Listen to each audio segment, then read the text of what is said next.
Hello दोस्तों, welcome back to our channel. दोस्तों, आज की हमारी ये वीडियो काफी मजेदार होने वाली है, क्योंकि इस कहानी में हम एक ऐसे बंदे को देखेंगे जिसे दर्द क्या होता है पता ही नहीं होता। कहानी की शुरुआत नेथन नाम के एक आदमी से होती है, जो इस मूवी का मेन हीरो भी है। नेथन बैंक में असिस्टेंट मैनेजर की पोस्ट पर काम करता है। वो रोज की तरह अपने बैंक जाता है। अब बैंक का हेड मैनेजर एक स्पीच दे रहा होता है, जो कि एक मोटिवेशनल स्पीच होती है। लेकिन नेथन का ध्यान स्पीच से ज्यादा शेरी नाम की एक इंटर्न पर होता है, जिसने हाल ही में इस बैंक को ज्वाइन किया था। नेथन जिस तरह से शेरी को घूर रहा था, उससे देखने पर साफ पता चलता है कि जैसे वो शेरी में इंटरेस्टेड है। अब अगले सीन में अली नाम का एक आदमी बैंक में आता है। दरअसल हाल ही फिलहाल में अली की पत्नी की मौत हो गई थी, जिस वजह से वो टाइम पर बैंक की इंस्टॉलमेंट भरने में फेल हो जाता है। अब नेथन को उस पर तरस आ जाता है, इसलिए वो उसे थोड़ा एक्स्ट्रा टाइम दे देता है। अब कुछ देर बाद नेथन अपने लिए एक कप कॉफी बनाने लगता है। तभी अचानक शेरी उसे पीछे से आवाज देती है, जिस वजह से नेथन एकदम से चौंक जाता है और गर्म कॉफी उसके हाथ पर गिर जाती है। अब ये सब देखकर शेरी तुरंत उससे माफी मांगने लगती है, लेकिन नेथन, जिसका हाथ पूरी तरह से लाल हो गया था, वो शेरी से कहता है कि मैं ठीक हूँ। अब जब नेथन अपनी जली हुई स्किन पर दवाई लगा रहा होता है, तो शेरी घबराते हुए उसके पास आती है। शेरी को लगता है कि उसकी इस गलती की वजह से उसे जॉब से निकाल दिया जाएगा, लेकिन नेथन उसे भरोसा दिलाते हुए कहता है कि ऐसा कुछ नहीं होगा और उसे तो सॉरी बोलने की भी जरूरत नहीं है। अब शेरी अपनी गलती सुधारने के लिए नेथन को लंच पर चलने के लिए पूछती है, जिसके लिए नेथन पहले तो मना कर देता है, लेकिन थोड़ा सोचने के बाद वो मान जाता है। अब वो दोनों लंच करने आ जाते हैं। शेरी अपने लिए पाई केक ऑर्डर करती है। अब वो नेथन को भी केक का एक पीस टेस्ट करने के लिए कहती है, लेकिन नेथन उसे मना करते हुए कहता है कि वो कोई भी हार्ड चीज नहीं खा सकता। नेथन की बात सुनकर शेरी को थोड़ा अजीब लगता है, इसलिए वो उससे पूछती है कि तुम हार्ड चीजें क्यों नहीं खा सकते, जिस पर नेथन ने थोड़ा हिचकिचाते हुए जवाब दिया कि मुझे एक स्पेशल टाइप की बीमारी है, जिसमें मुझे किसी भी तरह का दर्द फील नहीं होता, इसलिए मुझे डर रहता है कि कहीं हार्ड चीज खाते हुए मेरी जीभ दांतों के बीच में आ गई तो मुझे नॉर्मल लोगों की तरह दर्द नहीं होगा, जिस वजह से हो सकता है कि मैं अपनी खुद की जीभ चबा जाऊं। इसीलिए मेरी डाइट में सिर्फ लिक्विड चीजें ही शामिल होती है। अब इतना सब सुनने के बाद शेरी उससे कहती है कि ये तो सुपर पावर है, जो हर किसी के पास नहीं होती। लेकिन नेथन उसे बताता है कि ये कोई सुपर पावर नहीं है, क्योंकि ऐसी बीमारी के साथ पैदा होने वाले लोग आमतौर पर 25 साल से ज्यादा नहीं जी पाते। अब शेरी उसकी बात समझ जाती है, लेकिन वो उससे कहती है कि मरना तो एक दिन सबको है, फिर ऐसे डर डर के क्यों जिए। इसलिए वो नेथन को जबरदस्ती केक खिला देती है। अब नेथन अपनी लाइफ में पहली बार केक खाकर काफी खुश होता है। अब वो दोनों अपने लंच को एंजॉय करने लगते हैं। अब नेथन घर आ जाता है। वो ऑनलाइन गेम खेलने लगता है। तभी वो अपने एक ऑनलाइन दोस्त को बताता है कि आज वो शेरी के साथ लंच पर गया था और शेरी ने उसे फिर से मिलने के लिए कहा है, लेकिन मेरी हिम्मत नहीं हो रही कि मैं उससे दोबारा मिल सकूं। इस पर नेथन का दोस्त, जिसका नाम डिक्सन है, वो नेथन से कहता है कि तुम्हें शेरी से दोबारा मिलना चाहिए। अब काफी देर तक समझाने के बाद नेथन डिक्सन की बात मान लेता है। अब वो शेरी से मिलने एक क्लब में जाता है। शेरी के साथ बातचीत के दौरान अचानक से कोई नेथन को किसी नोवाकेन के नाम से बुलाता है। नोवाकेन नाम सुनकर नेथन हैरान हो जाता है। अब नेथन देखता है कि ये लड़का कोई और नहीं बल्कि उसके स्कूल का लड़का था। अब वो नेथन के पास आ जाता है और नेथन से कहता है कि तू अब तक जिंदा कैसे है, मैंने तो सोचा था तू मर गया होगा। ऐसा कहकर वो बेशर्मों की तरह हंसने लगता है। इसके बाद वो वहां से चला जाता है। अब नेथन शेरी को बताता है कि स्कूल में उसकी बीमारी की वजह से लोग उसे नोवाकेन के नाम से चिढ़ाते थे। ये सुनकर शेरी उससे कहती है कि लोगों की फालतू बातों पर ज्यादा ध्यान मत दिया करो। अब कुछ देर बाद नेथन का अलार्म बजने लगता है। वो शेरी को बताता है कि अब उसे वॉशरूम जाना होगा, क्योंकि इस बीमारी की वजह से उसे कब वॉशरूम जाना है ये फील ही नहीं होता। इसलिए वो अलार्म लगाकर रखता है ताकि वो टाइम पर अपना ब्लैडर खाली कर सके। ऐसा कहकर वो वॉशरूम चला जाता है। अब जब वापस आता है तो वो देखता है कि शेरी उसके स्कूल वाले लड़के से हंस हंस के बात कर रही है। ये देखकर नेथन उदास हो जाता है। अब वो उन दोनों के पास आ जाता है। शेरी उन दोनों से कहती है कि तुम दोनों पुरानी बातें भुला दो और हम तीनों एक एक शॉट लगाते हैं। अब वो ड्रिंक पीने लगता है, लेकिन ड्रिंक पीने के तुरंत बाद वो आदमी बुरी तरह से खांसने लगता है। दरअसल शेरी ने उसके ग्लास में बहुत ज्यादा चिली सॉस का मिक्सचर डाल दिया था, जिसकी वजह से उसकी ऐसी हालत हो गई। अब ये देखकर वो दोनों हंसने लगते हैं। इसके बाद वो दोनों नेथन के घर जाते हैं, जहाँ शेरी उसकी बाजू पर टैटू देखने लगती है। तभी वो देखती है कि नेथन के पूरे शरीर पर बहुत सारे टैटू बने हुए हैं, जो उसने खुद बनाए थे। अब इसी दौरान वो दोनों एक दूसरे के काफी करीब आ जाते हैं।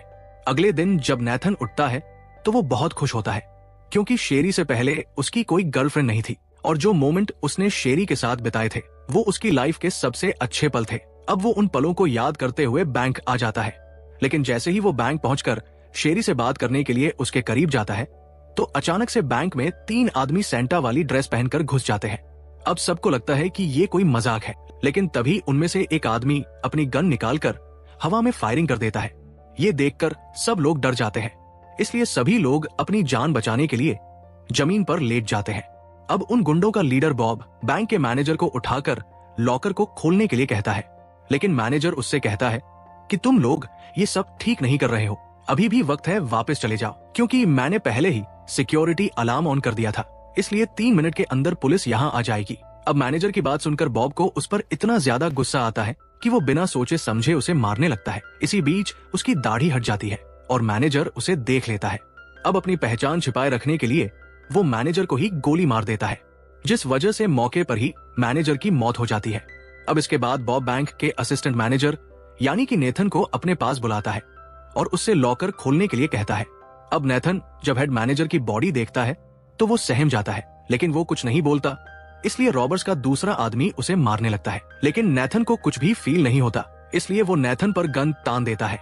ये देखकर शेरी चिल्लाते हुए कहती है कि उसे मत मारो। अब ये देखकर वो आदमी शेरी को ही बंदी बना लेता है और उसके कान पर बंदूक रखते हुए कहता है कि जल्दी से लॉकर खोल दो वरना इस लड़की को जान से मार दूंगा। अब शेरी को मुसीबत में देखकर नेथन तुरंत लॉकर का कोड बताने को राजी हो जाता है, क्योंकि वो किसी भी हाल में शेरी को नहीं खोना चाहता। अब लॉकर का कोड पता लगते ही वो रॉबर्स नेथन के सर पर गन का बट मारकर उसे बेहोश कर देते हैं। इसके बाद वो सारा कैश अपने बैग्स में भर लेते हैं। इसी बीच पुलिस टाइम से पहले वहां पहुंच जाती है, जिस वजह से वो रॉबर्स कैश के साथ साथ शेरी को भी अपने साथ ले जाते हैं। लेकिन जाते हुए भी वो लोग पुलिस पर भी फायरिंग स्टार्ट कर देते हैं। इसी बीच नेथन को भी होश आ जाता है। अब वो देखता है कि वो रॉबर्स वहां से जा चुके हैं, लेकिन शेरी कहीं भी दिखाई नहीं देती। ये देखकर वो परेशान हो जाता है। अब उसे एहसास होता है कि शेरी की जान खतरे में है, इसलिए वो दौड़ते हुए बाहर आ जाता है। वो देखता है कि एक पुलिस वाला घायल हालत में पड़ा हुआ है, तो वो अपनी बेल्ट उसके पैर पर बांधकर खून के बहाव को रोक देता है ताकि उसका ज्यादा खून ना बह सके। इसके बाद वो पुलिस ऑफिसर की गन उठाकर और उसी की गाड़ी लेकर चोरों का पीछा करने लगता है। अब वो रॉबर्स देखते हैं कि पुलिस की गाड़ी उनका पीछा कर रही है, तो वो उस गाड़ी पर फायरिंग शुरू कर देते हैं, लेकिन नेथन लगातार उनकी गाड़ी का पीछा करता रहता है। अब कुछ देर बाद वो लोग किसी सुनसान गली में रुक जाते हैं। नेथन भी वहां आ जाता है। इसके बाद वो बैन नाम के आदमी के ऊपर बंदूक तान कर पूछता है कि शेरी कहाँ है, तुम लोगों ने उसे कहाँ छिपा दिया। नेथन आगे कहता है कि देख भाई, मुझे पैसों से कुछ लेना देना नहीं है, मुझे बस वो लड़की चाहिए, तुम बता दो वो कहाँ है, मैं उसे लेकर यहाँ चला जाऊंगा। अब बैन सोचता है कि ये तो बैंक का मामूली सा एम्प्लॉय है, ये मुझ पर गोली नहीं चला सकता, इसलिए वो मौका पाते ही नेथन पर हमला कर देता है। इसी बीच नेथन भी उस पर अटैक कर देता है। इसके बाद दोनों के बीच फाइट शुरू हो जाती है। वो दोनों लड़ते लड़ते एक रेस्टोरेंट में चले जाते हैं। अब बैन नेथन पर गन से हमला करता है, लेकिन नेथन बच जाता है। इसी दौरान गन खोलते हुए तेल में गिर जाती है। नेथन बिना डरे उसे तेल में से निकाल लेता है और बैन का भेजा उड़ा देता है। अब नेथन देखता है कि उसने किसी की जान ले ली है, तो वो डर जाता है, क्योंकि किसी को जान से मारने की उसकी कोई इंटेंशन नहीं थी। लेकिन अभी उसके पास पछतावे का टाइम नहीं था, उसे किसी भी हाल में शेरी को बचाना था। अब वो बैन का फोन उठाकर अपने पास रख लेता है। साथ ही जाते हुए वो बैन की बाजू पर बने टैटू की फोटो भी खींच लेता है। इसके बाद वो बैन की ही गाड़ी लेकर वहां से चला जाता है। अब वो अपने ऑनलाइन दोस्त डिक्सन को बैन के टैटू की फोटो भेजता है और उससे कहता है कि जल्दी से पता लगाओ कि ये टैटू किसने बनाया है। इस पर डिक्सन उससे कहता है कि भाई, हम दोनों सिर्फ ऑनलाइन दोस्त हैं, ना मैंने आज तक तुझे देखा है और ना ही तूने मुझे देखा है। इस पर नेथन उससे कहता है कि मेरा सिर्फ एक ही दोस्त है और वो तुम हो, फिर चाहे हम मिले हो या नहीं, तुम हमेशा मेरे दोस्त रहोगे। नेथन की बातें सुनकर पर डिक्सन इमोशनल सा हो जाता है और वो नेथन की मदद करने के लिए मान जाता है। दूसरी तरफ पुलिस वालों को लगता है कि नेथन भी इस रॉबरी में शामिल है, क्योंकि वो मौका मिलते ही चोरों के साथ भाग गया है। अब वो लोग नेथन को कॉल करते हैं, तभी नेथन उनकी कॉल रिसीव कर लेता है। ये देखकर पुलिस वालों को अजीब लगता है, क्योंकि कोई भी चोर चोरी करते समय अपना फोन बंद ही रखता है, लेकिन नेथन ने ऐसा कुछ नहीं किया, बल्कि उसने तो पुलिस वालों की कॉल भी रिसीव की। अब नेथन उन लोगों को सारी बात बताने लगता है कि वो बस शेरी की जान बचाना चाहता है। इसी बीच पुलिस वाले नेथन की लोकेशन को ट्रैक करने में कामयाब हो जाते हैं। वही जल्द ही डिक्सन का मैसेज आ जाता है जिसमें वो उस शॉप का एड्रेस सेंड करता है। अब नेथन उस एड्रेस पर जाने लगता है। वही दूसरी तरफ बाकी के 2 चोर अपने ठिकाने पर खड़े थे। वो लोग बैन का इंतजार करते हुए ये सोच रहे थे कि आखिर बैन अब तक वहां पहुंचा क्यों नहीं। तभी एंड्रयू नाम का चोर, जो कि बैन का भाई है, वो काफी परेशान हो जाता है। वो सोचने लगता है कि कहीं उसके भाई के साथ कुछ गलत ना हो गया हो, लेकिन बॉब को पूरा भरोसा होता है कि बैन किसी भी वक्त आता ही होगा। अब काफी देर इंतजार करने के बाद भी बैन वहां नहीं आता तो एंड्रयू और परेशान हो जाता है।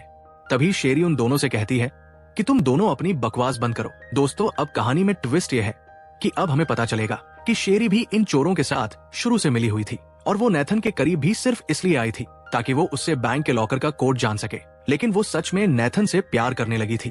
इसी वजह से वो कभी नेथन से बैंक के लॉकर का कोड नहीं जान पाई। अब शेरी काफी परेशान होती है। वो कहती है कि हम लोगों ने पहले ही डिसाइड किया था कि हम किसी को नुकसान नहीं पहुंचाएंगे, जबकि लूट के दौरान बॉब ने हेड मैनेजर को जान से मार डाला था। अब शेरी की बात सुनकर बॉब उस पर चिल्लाते हुए कहता है कि ऐसा कुछ भी नहीं होता। अगर तुम अपना काम ढंग से करके उस असिस्टेंट मैनेजर से लॉकर का कोड पता कर लेती तो। वही दूसरी तरफ नेथन उस टैटू वाले की दुकान में पहुंच जाता है। अब नेथन उससे सैम वही टैटू बनाने के लिए कहता है जो बैन की बाजू पर था। नेथन उससे कहता है कि मैं बैन का अच्छा दोस्त हूँ। अब ये सुनकर वो टैटू बनाने लगता है, लेकिन बातों ही बातों में उस आदमी को नेथन पर शक हो जाता है कि ये नेथन झूठ बोल रहा है। अब वो चाकू उठाकर नेथन पर हमला करने ही वाला था, लेकिन नेथन पहले ही उस पर बंदूक ताने खड़ा था। इसी बीच टैटू आर्टिस्ट की वाइफ वहां आ जाती है और वो नेथन पर हमला करके गन को दूसरी तरफ पटक देती है। इसके बाद उन दोनों के बीच जबरदस्त लड़ाई शुरू हो जाती है, लेकिन नेथन के हमलों का उस पर कोई भी असर नहीं हो रहा था। इसके बाद नेथन अपनी सुपर पावर का इस्तेमाल करते हुए कांच के टुकड़े अपनी मुट्ठी में दबाकर टैटू आर्टिस्ट की आंखों पर हमला कर देता है, जिससे वो कमजोर पड़ जाता है। इसके बाद नेथन उसे जान से मारने की धमकी देते हुए बैन का एड्रेस मांगने लगता है। अब वो भी एड्रेस बता देता है। इसके बाद नेथन वहां से जाने लगता है, लेकिन जाते हुए कहीं वो एड्रेस भूल ना जाए, इसलिए वो उस एड्रेस का टैटू अपनी हथेली पर बना लेता है। इसके बाद वो बैन के घर पर पहुंच जाता है। वो उसके घर की तलाशी लेने लगता है कि किसी भी तरह से उसे कोई सुराग मिल जाए, लेकिन बैन ने अपने घर में एक से बढ़कर एक हिडन ट्रैप्स लगाए हुए थे जो शायद किसी आम इंसान को जान से मारने के लिए काफी थे। लेकिन नेथन कोई आम आदमी नहीं है, इसलिए बैन के किसी भी ट्रैप का असर उस पर नहीं होता। अब नेथन को वहाँ कुछ नहीं मिलता, इसलिए वो वहाँ से जाने लगता है, लेकिन इसी दौरान उसका पैर एक फंदे में फंस जाता है, जिसकी वजह से वो उल्टा लटक जाता है। अब वो अपने दोस्त डिक्सन को फोन करके वहाँ आने के लिए कहता है, जिस पर डिक्सन सीधा मना कर देता है। लेकिन नेथन कहता है कि जब दोस्त मुसीबत में होते हैं तो दूसरा दोस्त ही उसकी मदद करता है और मेरे पास सिर्फ तुम अकेले दोस्त हो। अब एक बार फिर से नेथन की इमोशनल स्पीच सुनकर डिक्सन उसकी हेल्प करने के लिए तैयार हो जाता है, लेकिन इसी दौरान बैन का भाई एंड्रयू वहां आ जाता है, क्योंकि उसे लगता है कि कहीं बैन सीधा घर तो नहीं आ गया, लेकिन उसे बैन नहीं मिलता। अब अंदर घुसते ही वो समझ जाता है कि उससे पहले यहाँ कोई तो आया है। तभी वो नेथन को उल्टा लटके हुए देखता है। एंड्रयू को देखते ही नेथन एक्टिंग शुरू कर देता है कि प्लीज मुझे यहाँ से छुड़वा दो, मैं तो छोटा मोटा चोर हूँ जो किसी गलत घर में आ गया। लेकिन एंड्रयू उसके हाथ अपने घर का एड्रेस पढ़ लेता है और समझ जाता है कि नेथन झूठ बोल रहा है। तभी बॉब का फोन आता है। वो एंड्रयू को बताता है कि सूट बूट पहने आदमी ने बैन की हत्या कर दी है।